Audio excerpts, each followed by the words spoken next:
નમસ્કાર વિદ્યાર્થી મિત્રો, ધોરણ 9 વિભાગ બી પ્રકરણ 3. આ પ્રકરણ એકદમ સહેલું છે. દરેક વિદ્યાર્થીઓ આ પ્રકરણમાં ખાસ ધ્યાન આપે. અહીંયા એક તમને બિંદુ આપેલા છે. તમે જાણો છો કે આ એક્સ અક્ષ છે અને આ વાય અક્ષ છે, અને અહીંયા આપણને અલગ અલગ બિંદુ આપેલા છે. એટલે જો આ પ્રશ્ન તૈયાર કરવો હોય તો તમને આ આકૃતિ, આ જે છે આલેખ એ તમને આપવો પડે, બિંદુ નિરૂપણ આપવું પડે. હવે એના ઉપરથી જે પ્રશ્ન છે આપણે જોઈએ. પહેલો પ્રશ્ન છે, બિંદુ એફના યામ જણાવો. હવે તમે જોઈ શકો છો કે બિંદુ એફ જે છે એ વાય અક્ષ પર છે, અને વાય અક્ષ પર હોય એટલે એનો એક્સ યામ 0 હોય. એટલે આપણે એનો પહેલો એક્સ યામ ને બીજો વાય, તો એક્સ યામ છે 0 અને વાય યામ છે -4, એટલે બિંદુ એફના યામ થશે 0 -4. હવે બીજો પ્રશ્ન છે, બિંદુ ઓના યામ જણાવો. તો આપણને જાણીએ છીએ કે અહીંયા ઓ એટલે ઉગમ બિંદુ છે, અને ઉગમ બિંદુ હોય એટલે એનો એક્સ યામ પણ 0 હોય અને વાય યામ પણ 0 હોય. વાય અક્ષથી 3 એકમ લંબ અંતરે આવેલા બિંદુઓના યામ જણાવો. હવે આપણી પાસે આલેખમાં અહીંયા જે કંઈ બિંદુ છે એમાં વાય અક્ષથી એનું 3 એકમ અંતર થાય એવા બિંદુ આપણે લખવાના છે. તો તમે આકૃતિમાં જોઈ શકો કે આ કે છે, તો અહીંયા છે આ -3, પર અહીંયા અંતર તો હંમેશા ધન જ હોય, એટલે આ 3 અંતર છે, એટલે કે આ કે બિંદુને લેવાય. તો અહીંયા કેના યામ શું છે, તો કે એક્સ યામ છે -3. એક્સ અક્ષને જ્યાં છેદે એ એક્સ યામ, અને વાય અક્ષને જ્યાં છેદે એ વાય યામ. એટલે આ બિંદુનો જે છે એક્સ યામ છે -3 અને વાય યામ છે 3, એટલે કે આ બિંદુ કેને લઈ શકાય. હવે બીજું બિંદુ જો આપણે આકૃતિમાં જોવું હોય તો બિંદુ છે અહીંયા જે, તો કે અહીંયા આપણે જેનો એક્સ યામ પણ અહીંયા આ વાય અક્ષથી 3 અંતરે છે. એટલે એક્સ યામમાં જ્યાં 3 અંતરે જે બિંદુ હોય એ જોઈ લેવાનું. તો 3 અંતરે છે જે, તો જેના યામ લખવા હોય તો એક્સ યામ 3 અને વાય યામ 5. એટલે એક બિંદુ આવશે જે, એક બિંદુ આવશે કે. હવે તમે જુઓ કે આ બિંદુ એનાથી દૂર છે, એટલે આ ના લેવાય, આ ના લેવાય, આ પણ ના લેવાય. હવે આપણે બીજું બિંદુ જોઈએ તો એ બિંદુ છે અહીંયા આઈ. એનું માપ પણ છે 3, એટલે અહીંયા આઈના યામ થશે એક્સ યામ છે -3 અને વાય યામ છે -5. તો 3 બિંદુ છે જે, કે અને આઈ, એ 3 બિંદુના યામ લખી દેવાના. ચોથો પ્રશ્ન છે, એક્સ વાય અક્ષથી હતો એવો ને એવો પ્રશ્ન છે, એક્સ અક્ષથી 3 એકમ લંબ અંતરે આવેલા બિંદુ. તો આ જે બિંદુ કે છે, આ કે બિંદુ એ એક્સ અક્ષથી પણ 3 અંતરે છે, એટલે આ બિંદુ કે છે વાયમાં પણ આવશે અને એક્સમાં પણ આવશે. બીજું બિંદુ આપણે જોઈએ તો એવું બિંદુ છે એચ, જેમાં આ એક્સ અક્ષથી અંતર કે એટલે વાયનું જોવાનું, અને વાય અક્ષથી કે તો એક્સનું જોવાનું. અત્યારે આપણને એક્સ અક્ષથી કીધું છે, તો વાયના અહીંયા 3 એકમે બિંદુ કયું છે એચ, એટલે આનો જવાબ આવશે કે અને એચ. એટલે આ એક્સ અક્ષથી લંબ અંતરે આવેલા બિંદુ છે કે અને એચ. એવી જ રીતે હવે આપણે પ્રશ્ન આગળ જોઈએ તો કે 5મો પ્રશ્ન છે કે બિંદુ જી અને બિંદુ ઈ વચ્ચેનું અંતર જણાવો. તેનું અંતર છે 12 એકમ, અને બિંદુ ડી અને એફ વચ્ચેનું અંતર જણાવો. તેનું અંતર છે 10 એકમ. હવે જી અને એચ વચ્ચેનું જે અંતર છે, જી અને ઈ વચ્ચેનું, તો અહીંયા આકૃતિમાં તમને સહેજ બતાવી દઉં છું. તો કે આ છે જી અને આ છે ઈ. જી અને ઈ વચ્ચેનું અંતર તો આપણે અહીંયાથી ગણીએ એટલે 1 2 3 4 5 6 7 8 9 10 11 ને 12, એટલે જી અને ઈ વચ્ચેનું અંતર છે 12 એકમ. અને બીજો પ્રશ્ન આપણને અહીંયા પૂછ્યો છે કે બિંદુ ડી અને એફ વચ્ચેનું અંતર. તો બિંદુ ડી અને એફ વચ્ચેનું અંતર આપણે જોઈએ. આ બિંદુ છે ડી અને આ બિંદુ છે એફ. તો આપણે ગણીએ 1 2 3 4 5 6 7 8 9 અને 10, તો એ છે 10. એટલે ચોથા પ્રશ્નનો જવાબ આવશે 12 એકમ અને 12મા પ્રશ્નનો જવાબ આવશે 10 એકમ. હવે દાખલો નંબર 2, નીચેના બિંદુઓનું નિરૂપણ કર્યા વગર જણાવો કે તેઓ કયા ચરણમાં આવશે. એનો ભુજ છે 5 અને કોટી છે -3. ભુજ છે એટલે એક્સ યામ છે 5 અને વાય યામ છે -3. તો આવા પ્રશ્નનો જવાબ આપતી વખતે તમે પહેલાં દોરી દેશો 4 ચરણ ઘડિયાળની વિરુદ્ધ દિશામાં, ઘડિયાળના કાંટાની વિરુદ્ધ દિશામાં. 1 2 3 4 તમે આ શીખ્યા છો, ઘણી બધી વાર પ્રેક્ટિસ પણ કરી છે. અહીંયા પહેલા ચરણમાં પ્લસ અને સામે માઇનસ, અહીંયા એક્સ માઇનસ પ્લસ અને પ્લસ માઇનસ. હવે અહીંયા એક્સ યામ છે પ્લસ, અને વાય યામ છે માઇનસ. તો આપણે જોઈ શકો છો કે 5x ધન અને વાય ઋણ. તો કયું બિંદુ થાય? તો કે ચતુર્થ ચરણ, ચોથું ચરણ. હવે કોટી -5 છે.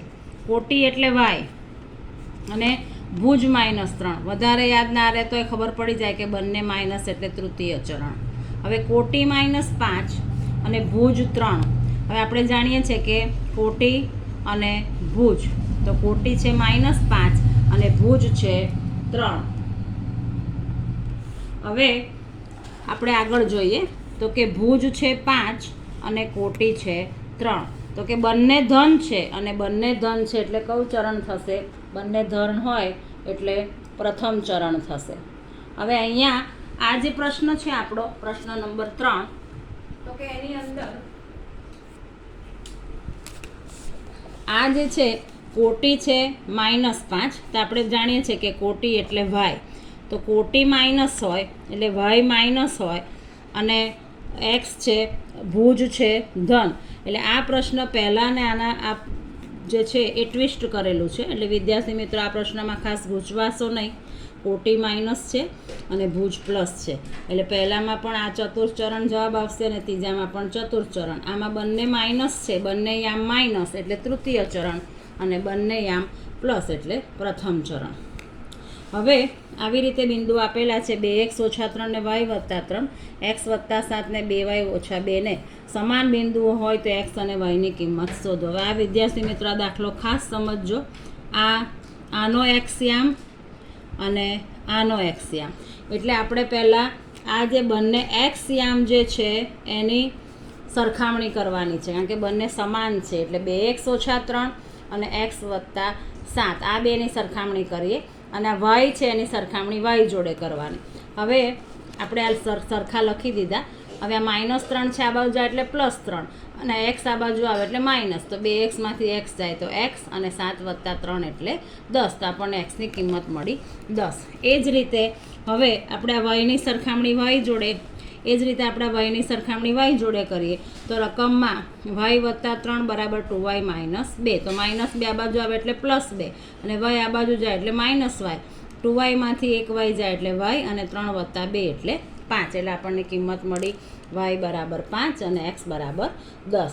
હવે આ એક રકમ આપેલી છે અને અહીંયા જે વિદ્યાર્થી મિત્રો જે છે મેદાનમાં એક ઊભો છે, એક આડો, એમ 2 પાટા દોરેલા છે, જ્યાં છેદે ત્યાં ધન દિશામાં ઋણ દિશામાં, એ રીતે 4 વિદ્યાર્થીઓ ઊભા છે એવી આપણને રકમ આપેલી છે.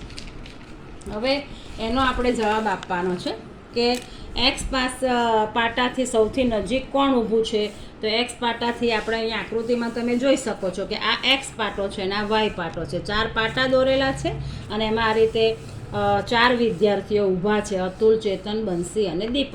તો તમે આકૃતિમાં જોઈ શકો છો કે x પાટાથી સૌથી નજીક કોણ છે? તો કે બંસી. એટલે આ પહેલા પ્રશ્નનો જવાબ આવશે બંસી. હવે y પાટાથી 20 એકમ અંતરે ઊભેલ વિદ્યાર્થી કોણ છે? તો કે y પાટાથી 20 એકમ જે છે આ y પાટો છે, તો કે એનાથી 20 એકમ y થી કે એટલે x યામ જોવાનો. તો y થી 20 એકમ કોણ ઊભું છે? તો કે ચેતન ઊભું છે. અને y થી 20 એકમ અહીંયા બીજું કોણ ઊભું છે? તો કે દીપક ઊભો છે. એટલે આનો જવાબ આવશે ચેતન. ત્રીજાનો જવાબ આવશે ચેતન અને દીપક. x પાટાથી 20 એકમ અંતરે કોણ ઊભું છે? તો કે x પાટાથી 20 એકમ અંતરે દીપક ઊભો છે, કારણ કે અહીંયા આ દીપક જે છે આ x પાટાથી 20 એકમ અંતરે ઊભો છે. એ yથી પણ 10 અને xથી પણ yથી પણ 20 અને xથી પણ 20 એ દીપક છે. એટલે દીપકનું બેવમાં આવશે. y પાટામાં પણ દીપકનું નામ આવશે અને x પાટામાં પણ આવશે. હવે y પાટાથી 10 એકમ અંતરે કોણ ઊભેલું છે? તો કે આ y પાટો છે, આ y પાટો, એનાથી આ 10 એકમ. y હોય એટલે x જોવાનું, એ ખાસ યાદ રાખવાનું. અને xનો પ્રશ્ન હોય તો y જોવાનું. તો y થી 10 એકમે કોણ છે? તો કે બંસી. અને બીજું 10 એકમે કોણ છે? તો કે અતુલ. એટલે ચોથામાં જવાબ આવશે અતુલ અને બંસી. હવે પાંચમો સવાલ જે બધાને આવડે એવો છે. -3 ને -5 બંને ઋણ, તો કયું ચરણ? તૃતીય ચરણ. આ રીતે આપણે અહીંયા દોરેલું જ છે. 0 ને 5 આ ખાસ યાદ રાખજો.